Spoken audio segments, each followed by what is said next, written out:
Pwede may suso niyan. Yan, malaki na.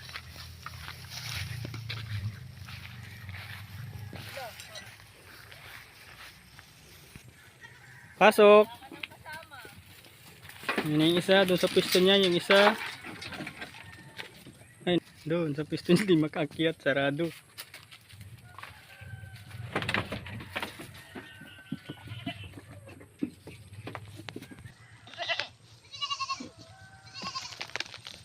Oh, wag ka na sa akin. Oh, walang hagdan yung isa. Di makaakyat.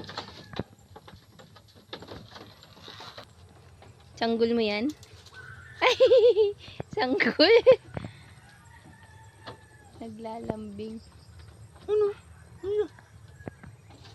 Baba mo na. Ito, ano na yung dalawa. Nagpalit Magjowa.